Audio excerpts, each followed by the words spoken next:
Anyway, the main event of SmackDown, Brian, was Drew McIntyre versus Randy Orton. And it was a normal match that I was, it was very professional. Both these guys look great. They know what they're doing. They know how to work. They're over as stars. The people were into it. But I had one observation at the start I was really going to go off on. But then by the time I saw the finish, I was so fucking tickled. And you didn't really catch this. And truthfully, now that I think about it, unless you knew what to look for and you happen to be paying real close attention, I don't know that you would have seen it. But if anybody wants to go back at it, there was about 2.5 minutes at the end of this thing where Randy Orton, I think, wanted to just kick the shit out of Drew McIntyre. He was pissed the fuck off. And let's put it this way, he hit it better than the old Randy would have. But they started the match, the entrances, Drew McIntyre's entrance started like before 9:30 Eastern. And they rang the bell at like 9:45. It took 17 minutes to get him in the ring between part entrance and break and then backstage clip and plug and da-da-da-da. Then they ring the bell. They go 1 minute to the break. So in like a 20-minute period, you saw 1 minute of fucking match.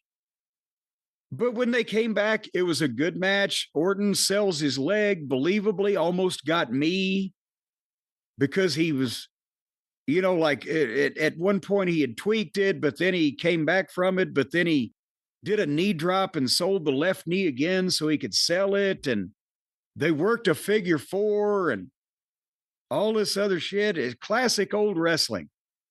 And then, did you see the spot where, and I've seen the younger generation do this, right? The modern wrestlers. I've seen this happen before, not many times, but I knew what he was trying to do.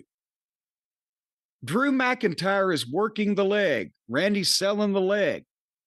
So McIntyre picks Randy Orton up and gives him a body slam where he puts him down where his leg hits the ropes. Did you see that spot? I did not. Well, because it didn't really look like anything major to you, but goddamn, Randy was trained in OVW. One of the main trainers in OVW at the time was Rip Rogers. I can tell you this from being around the guys from the business in those days. If you slammed a son of a bitch where his legs were caught in the ropes and he couldn't take a bump properly on the slam, which includes getting his feet under him, then that was about a goddamn ass whipping about to happen. That was the most unprofessional thing you could do, is fucking slam a guy or backdrop a guy or suplex a guy or whatever where his feet landed in the ropes and he was not in full control of his fucking bump. And as soon as that happened, Randy he rolls out on the floor and he walks halfway down the entranceway. He starts leaning on the fucking railing like he's selling, right? But it looked kind of like Drew's like, well, where the fuck's he gone?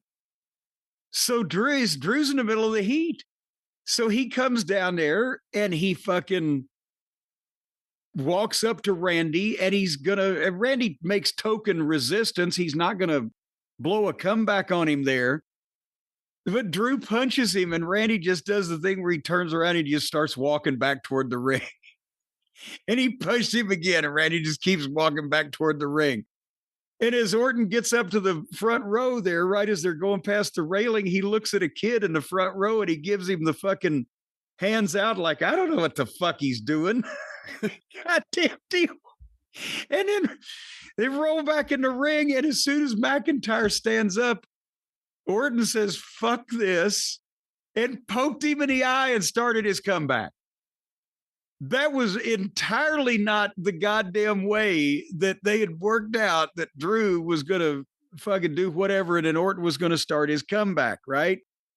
And then he gave him the old comeback where he just grabbed Drew's head and ran him into the top turnbuckles like 6 or 7 times in a row around the ring each one.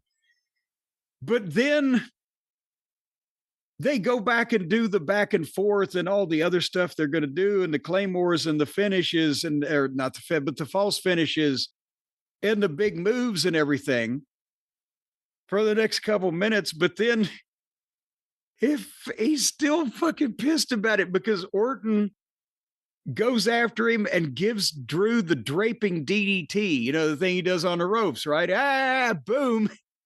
And as he's getting up, some way or another, he's busted his head slightly in this last little sequence, but the floor camera's right on him. And you can hear him because I turned it up to make sure the second time. He said, 25 goddamn years and nobody's ever slammed me in the goddamn ropes. He was still pissed about it.